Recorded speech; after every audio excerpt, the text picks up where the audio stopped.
The festive lights of Oakhaven didn't sparkle for Karen. They felt like a million tiny, judgmental eyes. It was the first week of December when the air turned cold and her life turned into a waking nightmare. It had started with a simple, awkward conversation over hot cocoa. Jacob, a man she had known for years, a man she considered a brother, had looked at her with an intensity that made the back of her neck prickle. He hadn't asked to date her. He had used the word court. "I want to court you, Karen," he had said, his voice devoid of its usual warmth. "I want to bring you into the family. It's time." When Karen had gently, then firmly declined, explaining that she didn't see him that way, Jacob hadn't gotten angry.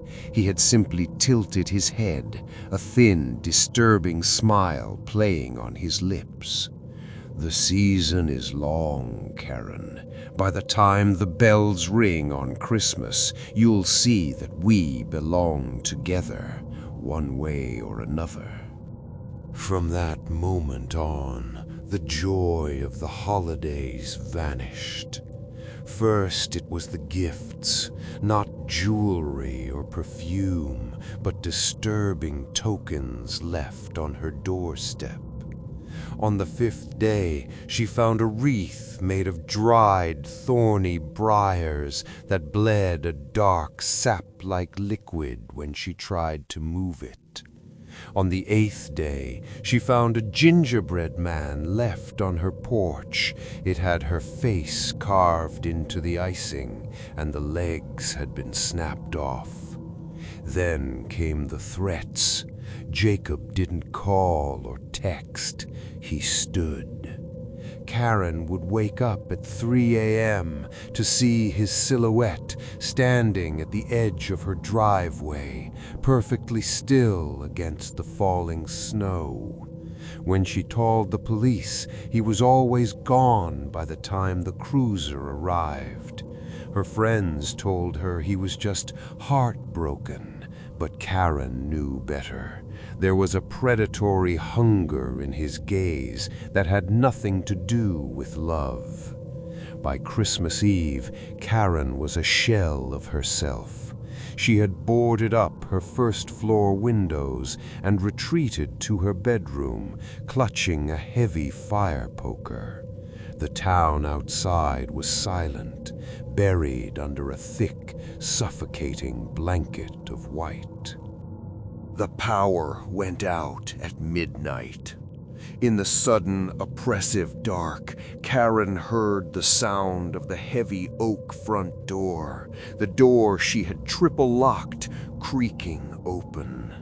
There was no sound of shattering glass, no forced entry, just the soft, rhythmic thud, thud, thud of heavy boots on the stairs. "Jacob, stop!" she screamed, her voice cracking. "I have a weapon! Leave me alone!" The bedroom door didn't burst open. It was pushed inward with a slow, agonizing deliberateness. Jacob stood in the doorway, framed by the pale moonlight. He wasn't wearing a coat. His skin was a translucent, sickly gray, and his eyes were no longer brown. They were a flat, obsidian black. "It's Christmas, Karen," he whispered. The sound wasn't human. It was like the clicking of insects. "The time for courting is over. The time for the feast has begun." He lunged with a speed that defied physics. Karen swung the poker, but he caught it mid-air with one hand, snapping the iron bar as if it were a twig. He pinned her to the bed, his weight feeling like cold lead. He didn't try to kiss her. He opened his mouth, and Karen's blood ran cold. His jaw unhinged, revealing rows of needle-thin, serrated teeth that stretched back into his throat. "If you won't be my bride, you will be my marrow." He sank his teeth into her shoulder. Karen's scream was cut short by a wave of agonizing, freezing cold that radiated from the wound. He didn't just bite, he chewed, tearing a jagged strip of flesh from her collarbone. He leaned down again, biting into her neck, then her arm, marking her with deep, ragged punctures that wept blackish-red blood onto the white sheets. She felt her life draining away, the room spinning into darkness. Jacob hovered over her, his face smeared with her blood, looking less like a man and more like a gargoyle. "Now," he whispered, licking his crimson lips, "now the others will know you are mine." Karen lay on the floor, her vision fading, her body twitching from the toxins in Jacob's saliva. She waited for the end, for the final bite that would stop her heart. But Jacob suddenly froze. He looked toward the window, his black eyes widening with genuine, whimpering terror. The sound of bells began to ring. Not the cheerful jingle of a sleigh, but the heavy, funereal tolling of a massive iron bell. The wall of Karen's bedroom didn't just break, it exploded. A massive fur-covered hand, 10 times the size of a human's, reached in and snatched Jacob off the floor. Jacob screamed, a high, thin wail of a terrified child, as he was dragged out through the shattered wall into the blizzard. Karen crawled toward the opening, her breath coming in ragged gasps. She looked out into the night. Below, in the street, stood a procession that made her heart stop. There were dozens of them, massive, hulking figures in tattered red robes, their heads adorned with the skulls of stags, their bodies covered in matted black fur. They were the Krampus elders, the true masters of the Yule. And in the center of the street stood Karen's own parents, her neighbors, and the local police chief. They weren't screaming. They were dressed in ceremonial white robes, holding candles that burned with a blue flame. Her mother looked up at the hole in the wall, her face cold and devoid of emotion. "You did well, Jacob," her mother called out to the creature, currently being torn apart by the elders. "Your sacrifice provided the scent." Karen realized with a jolt of horror that Jacob hadn't been the primary monster. He was the bait.